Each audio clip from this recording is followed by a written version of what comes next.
I encourage you to listen closely to our speakers. I first want to introduce Clint Hickman of Hickman Farms, who will introduce our program today.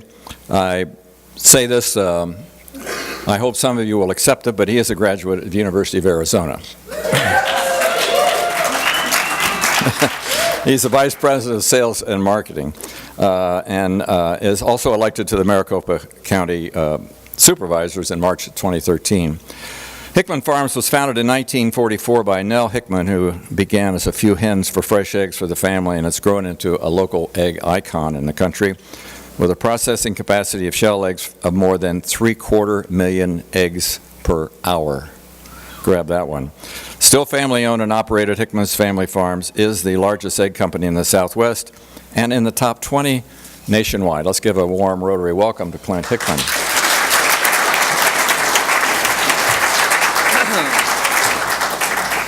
Well, I'll just start off. I'm going to try to make my remarks extremely quick because the nuts and bolts of this program, I'll be introducing Aaron Cheatham to talk you through it. Some very important people in my life and for our business are also with us today. So just real quick, I know they were introduced, but I just again like to introduce my brother Glenn, who is president of our company, Glenn Hickman. My sister Charmin is with us today. She's in charge of our public relations department. Probably the brother that has the most to do with how this was built, how it came about, is not with us today. He called me and said, hey, I've got a little bit of a problem at one of the ranches, so I can't come. But his name is Billy Hickman.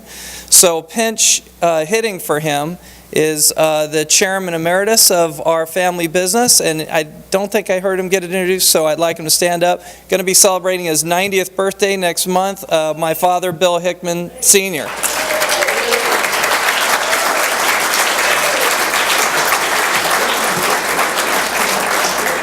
So what's odd, over the last year, Dad has decided to start walking with a cane, and all of us know that's actually just a form of punishment that might be coming towards us. So really happy you really don't need it to walk, but maybe you just want to just leave it in the car. I'm going to go back because Billy wanted me to tell this story. He goes, hey, you remember that lunch? And I do, and he kind of recounted it a little bit this morning. He said, make sure you talk about this. Several years ago when our program started with hiring inmates, and that's inmates that are still in jail every day and every night. And we started off a program with Arizona Correctional Industries. That is the group that is tasked with having inmates have a job. Most people know them in their business unit as the guys that make steel furniture or do printing or make license plates. Well, we were one of the first ones that had a foray of an outside workforce that came in. I still remember the day getting prepared for that with my brother Glenn, because we were looking for a chance to start employing. That was, I don't know if that was 2 or 3 great economies ago, where we were having a difficult time. You probably have sons or grandsons or daughters. Very rarely, maybe not in our case, but very rarely do they grow up and think, you know what I always wanted to be? An egg farmer. That's what I want to be, and it's still not happening. So we were looking for giving people a little bit. Sorry, Dad. I know it was your dream too, but you had Grandma that guided you towards that path also. So we started to have a dialogue with ACI, and the first 12 showed up, and that was probably Director Ryan. Was that 22, 23 years ago? It was Sam Lewis at that point, but Director Ryan was involved with the DOC at that point too. So Director Ryan, after a couple of transitions in the governor's staff, he actually came back and was finding out. We had a lunch with him because we were on, we thought, a track to build a prison that would be hooked on to our egg farm in Arlington. We were discussing that, and I still remember sitting down at lunch with him and Billy, and he was coming back and finding out about this, and he said, listen, you guys know eggs, you don't know corrections. Let's rethink this. And we did. And this is kind of a grow out of that conversation, because we do know that these inmates need housing. And quite often, inmates graduate right back into either homelessness or bad situations that got them there in the first place. So this is kind of a first step on answering that part of the equation. So I also wanted to introduce, so Director Ryan is here today. He's a guiding light for us in this thing. It's his guys, it's his correctional officers, and it's the inmates under his care that are participating in this program. Another important person to me, as I became a supervisor for Maricopa County, I got a chance to meet but also work with a central person when it comes to jail reform, and that's County Attorney Bill Montgomery. And he's with us here today because I've been telling him as this has been going along, and today he kind of wants to see just what this program is right now and what it's becoming. And last but certainly not least, federal probation officer, Chief Probation Officer Charles Flanagan is here with us, and Charles was a director of ACI. So very important people in this program and have helped us with our work program. Before I bring up Aaron, often when I come in and we talk about the ranch, we are met with jokes. Great, we think, chicken jokes. Okay, so Randy. I can't classify this as a meeting where I would say that was one of the better ones I've ever heard. So, sorry. Okay. I'm going to bring up Aaron Cheatham. Aaron is our what would you call it? Our inmate. I can never get that right. But what Aaron truly is it's one thing to wear a title, but it's another thing to be with this and leading a totally new part of our operation. And so I'm really happy that he's here today. Don't let him fool you. He said he's wildly nervous, and he doesn't look it. He's a good-looking guy, so be gentle with him. Oh, and last, I'm sorry, Tony. John Echeverry was a co-honorary of the 69th Fighter Squadron like I was 2 years ago. So if no one tells John what a poor job you did at introducing Susan, I'll make sure that I tell him when he gets back, okay? All right. So, ladies and gentlemen, Aaron Cheatham.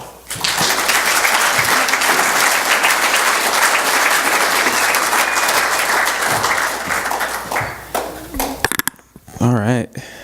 So just a couple of ground rules real quick. I don't know if anyone noticed, but there are a lot of people here right now that dictate whether or not I have a job after this presentation. So no matter what happens, I need you to nod like you're listening intently. If I say something that looks like it's mildly trying to be funny, just laugh. Just do me a favor and laugh. So, but in all honesty, it's an honor to be here. Fun fact, apparently I am the 5,236th program to present at this Rotary Club. So I think that's pretty amazing. I've never been the 5,236th of anything. So I really appreciate that title. And then, of course, to be among all of you guys, this Rotary Club who's been committed to making a difference in the community for over 100 years. I think that's awesome, and you guys also deserve a round of applause for that. So, Reentry and Transition Manager, it probably sounds like someone just made that up. That's because I just made that up, and now it's my title. So, and hopefully throughout the presentation I can explain what it is that the Reentry and Transition Manager does. So I can't start by talking about the impact that we're making in the community without first, as Clint kind of touched on, our relationship with the Department of Corrections. So since 1995, we've given inmates the opportunity to come to the farm, gain experience, gain certifications, be able to put things on their resume that they wouldn't have been able to put in the past. So that way when they get released, that they're able to put these skills to work and actually be prepared for reentry back into society and be productive members of society. Over the course of 23 years, this has grown to roughly 200 inmates that are coming out on any given day, and they're working, they're building skills, they're gaining experience, and not just in, aspects of the farm that are specific to Hickman's, but there's a lot of skills that have a wide range of applicability to other businesses so that they can go on into the community and do, whatever it takes for them to be productive members of society. And of course, it goes without saying, this helps reduce recidivism. This helps make it so that when these people come back into the community, they're not committing more crimes or doing whatever they have to do to survive. They have skills that they can use to actually go to work. So this is sort of like an imagery that I put together that kind of represents this program. Right there you have the cat napper. It's kind of hard to see, but he has a cat in his hand. He has a gun to the cat's head. I know, it's graphic. But the idea is that he comes to work at Hickman's and he leaves a productive member of society. That is the vision. And I know some of you guys are thinking, what happened to the cat? He's not in the box. This is actually, there's a back door. The cat was able to sneak out the back and he got away that way. And if you don't believe me, there he is. He's gone. He's gone. So why is this important? Why do we care about this thing? Why do we want to reduce recidivism? Why has Director Ryan committed to reducing the number of people that are in prisons and getting people back into the community? So I thought I'd use some numbers just to kind of reflect why this is important. So 42,000, that is actually the number of incarcerated people in the state of Arizona. That's a huge number. In fact, that's almost more than U of A has as their entire student body. Almost, not quite. Almost. I'm just saying. Well, I guess, what am I saying? That's an entire university of, population that's locked away in our prisons. Just to give us an idea of that number. 357,000. That is the number of Arizonans with the current felony. And of course, that number is growing. There's a statistic that says that someone who has a felony is probably 50% less likely to get employed than someone who doesn't. And if that number is growing, that means that those are Arizonans that are having a much more harder time finding employment, and they're sort of being labeled as a misfit to society. So of course that's a problem. 25,000, that is the amount it costs to incarcerate one person in the state of Arizona. That's over the course of a year. And if we think about the 42,000 that are incarcerated, that's over $1 billion that we're putting into housing inmates. So yeah, that's a large number. 95, this is probably my favorite statistic because there's a misconception here. That is the percent of inmates that will be released back into the community. A lot of times, we send people away after they've committed a felony and we feel like we can just forget about them. But there's a misconception because 95% of those people are coming back into our community. And guess where they're moving to? They're moving back. They're going to be our neighbors. They're going to be playing at the park with their kids while we're playing at the park with our kids or our grandkids. And they are members of our community. They're just kind of away in prison and they're serving their time, but they are coming back. And we can't forget about that. So what are we doing to help them transition in the community? What are we doing to make it so that they can be productive and not have to go back into a life of crime? And that's a question that we have to ask ourselves. Before I get into that, I use this segment to kind of talk a little bit more about myself because I think it's important as far as why I'm uniquely qualified for this position. So I was born and raised in Arizona, lived here pretty much for my whole life. Graduated from Brophy College Prep, moved to Dallas for 4 years, graduated from Southern Methodist University with a bachelor's degree in chemistry. And then I came back to Arizona and things kind of spiraled out of control for me. Long story short, I don't want to get into the nitty-gritty of everything, but I ended up in prison. I was in prison for 2 years. And then after that, I had to serve 2 years on parole. And yeah, and it wasn't pretty at all. And the reason I bring this up is just so that I can see how the faces change. Even Mr. President, just now I caught him.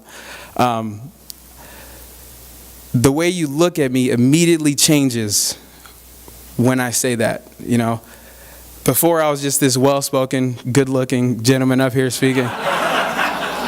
But now, as soon as I divulge that information, now I have this scarlet letter on my chest, and I'm a felon. Some of you guys maybe even forgot about everything else I just said in this presentation, and you're thinking to yourself, wow, you went to prison? And the reason I bring that up is because that's what every felon deals with when they come out of incarceration. You know, they see that box, we check that box, and automatically we don't want them in our community, we don't want them working for us, we don't want them around our kids, and they're labeled as a misfit, and we don't want them. So even someone like me who comes up here and, you know, well-spoken, mildly good-looking, and but still, you kind of write me out. There's a part of you that says, you know what, wow, that guy right there, he's a felon, and you know, it's one of those natural prejudices. We all do it automatically. We don't even know we're doing it, but we do it. So I just thought I'd bring that up. Now, little confession, I wasn't 100% honest about that. When I was in the Department of Corrections, I was actually working as a corrections officer. And I worked as a parole officer as well for 2 years, so even Mr. Hickman Sr. was like, oh my goodness, who do we hire?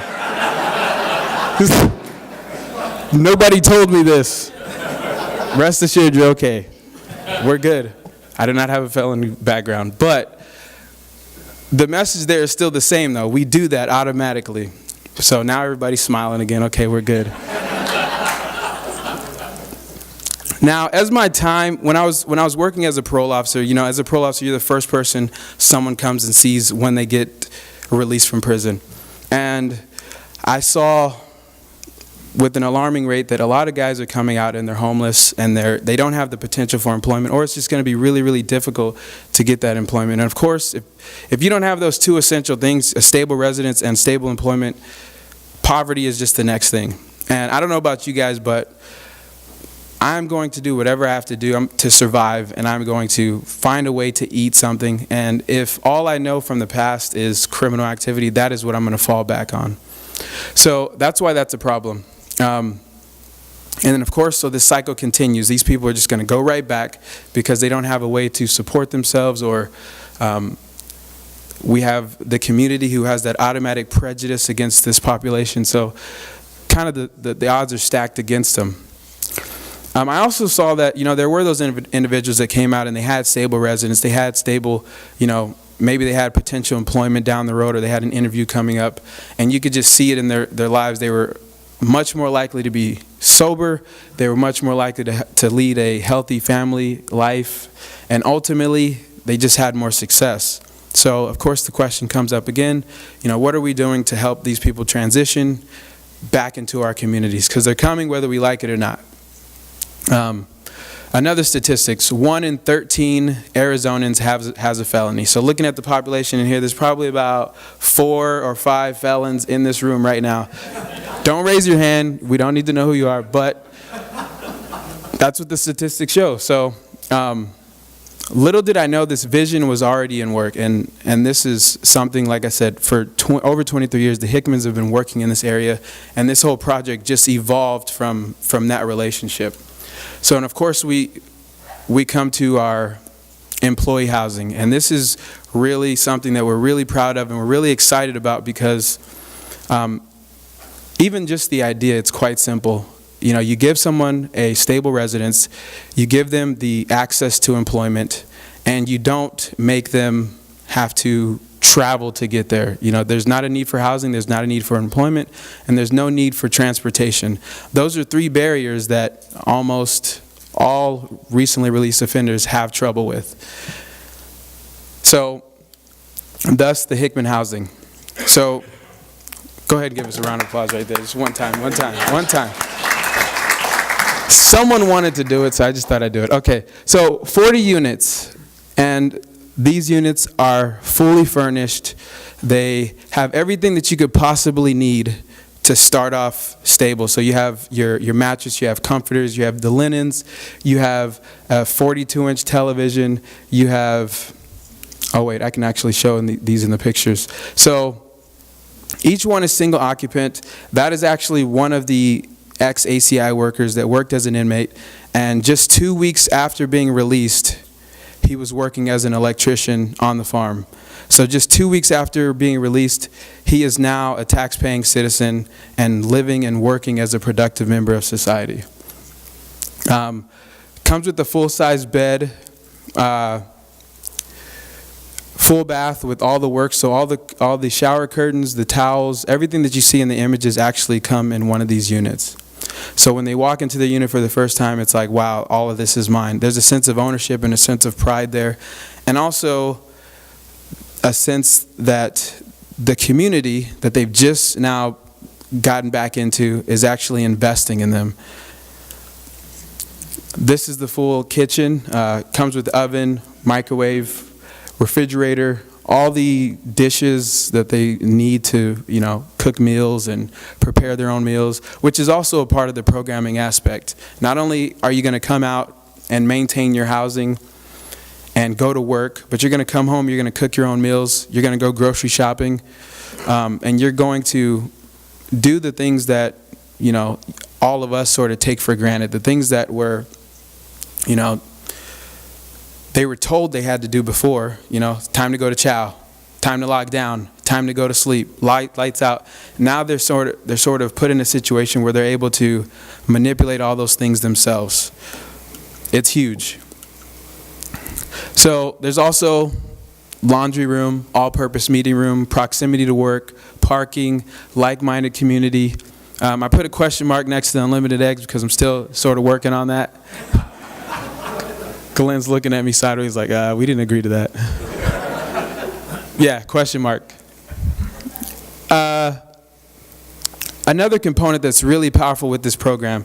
So when they come out, it would be unjust to let them know that, you kind of get all this and you don't have to pay for it, and it would be an injustice to them to let them know that they didn't have to pay bills. So when they come in, they're actually paying 20% of what they make a week into the program fee. So, and this is something that they actually see on their pay stub. So when they get their paychecks, it says program fee. So for most of this, that would be like rent. And they see exactly where their money's going. They're able to budget their money, and they can actually map out like, hey, how much money am I going to have left to go grocery shopping, for clothes, for savings. And speaking of savings, so that 20% that we take, or that it goes into their program fee, in order to encourage continued employment, positive behavior, productive reintegration, they have the potential to get 50% of that back once they leave. So all the money that goes in, 50% of that actually goes back to them as they transition out, as a way of sort of like a stipend to sort of transition funds. Hey, put this money down on your brand new house, on your apartment. Maybe you decide to get a vehicle now. And then, of course, this is just another form of that investment that we as the community are putting back into their lives, and gives them a sense of ownership in their own lives. Like, hey, I'm actually controlling this, and I'm actually making this happen for myself. It goes without saying, the program also offers, they're getting the work training, that goes without saying, that they can use not only at Hickman's but anywhere else. Financial planning, time management, soft skills, the work ethic, all this stuff they're kind of getting in this one environment. And of course, this is what we look at when we think of a productive member of society. And then when the time comes when, let's say a year down the line, they're ready to move on, which we've actually just had a really great success story of a female who came out, and I don't know if any of you guys saw the ABC 15 news article with Amanda Smith, but she was there for almost 4 months, and she saved her money. She used that time to reconnect with her family, and she would always pull me aside, and she said, Aaron, this is amazing. I went and visited my son, and this was the first time he's seen me sober. And having that, and having this, she since transitioned from our program, and she purchased her own house in Tonopah, and she's still working at the farm. So, and that's really what it's about.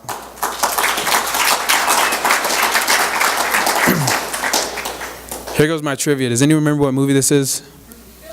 Field of Dreams. Yep, that's her favorite movie. Got it. And what's the famous quote from that movie?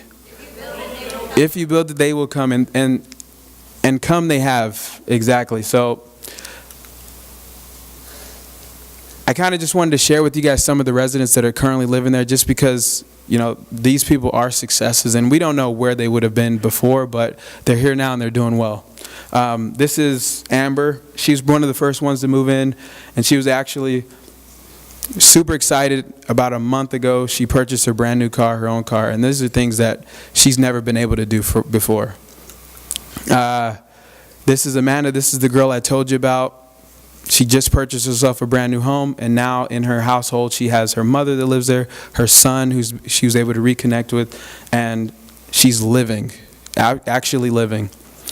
Joe, this is one of the guys. He worked at Hickman's for 4 years prior to being released from prison, and as soon as he got released, didn't have any family in Arizona, but he had this nice space waiting for him when he got here, and he had the Hickman family and the Hickman community there to support him as he transitioned back into society. David, same story. You know, his plan was to be released, and he was going to go right back to Tucson where his old stomping grounds were. But now the Hickman community, that's his new stomping grounds, and he's proud of it. This is Nancy. She kept doing her little happy dance as soon as she got her key. She was a horrible dancer, but it was about the emotions, because if you think about it, a lot of times something like this, a lot of people ask, what is the monetary gain? When really that's something that's really hard to track. But you know, one of the immediate gains that you see automatically are the emotions that you get with people and the immediate life changes that start to happen right after that. So, and that's something that's priceless. Same thing with Yvonne. She's a ray of sunshine every day, because she gets to wake up every morning in her own bed. She walks in her own kitchen, she makes her own coffee, and she walks to work. And that's not something you can get anywhere else. You know, it's an amazing program. I just wanted to share with everyone really quickly before we close, and it kind of gives you a little bit of a take on the people that are there.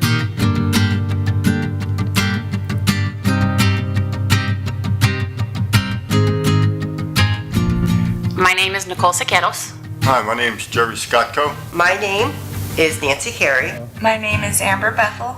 I've been working at Hickman's for 1.5 years. I have been working at Hickman's for about a week and a half now. About 18 months. I just started, but things are going well. I absolutely love my job. I absolutely love what I do. It's fun learning new things. I love the people I work with. I love my boss. It's going great. Yeah, at the job I'm learning a lot. Forklift, loading trucks, so a lot of using the scanner and stuff. My prospects for when I released from prison prior to the Second Chance program was just putting in applications at different places, seeing what it was like with family. It was kind of very unknown and unsure. And then going through the Second Chance program with Hickman's being an option for me, it kind of relieved a lot of stress and pressure for me. The whole process has been pretty easy. I signed up with Aaron and walked right through it, and here I am. The housing for all of us is just amazing. What they're doing, this place that they've built for us, is safe, secure, clean, convenient, and it couldn't be better. I think the living arrangements are great. It's like a turnkey operation. You have everything you need. It's all furnished, brand new, and it's close to work. All I do is walk to work, and transportation's taken care of, and it's a nice place to live. Has this made my life easier, living here in the housing? Absolutely. It's great, because you're going to work, you have a job, you have your own place. I've been able to reconnect with my family in a positive way. I've also been able to get myself into a brand new car. The possibilities are endless, and that if I can do it, that anybody really can do it. It's a great program, and I think it's going to benefit people in the future. The program's great. Whoever thought it up, I think it's real state of the art. Now I have a feeling of accomplishment every single day. I have something to look forward to. I have a career ahead of me. Now I have goals that I'm hoping to reach within the year. I'm looking at staying for a while, actually. I can see myself down the road staying here and achieving something. I see myself being a very long-term Hickman's employee. I think anybody would be dumb not to take this opportunity. Hickman's for life.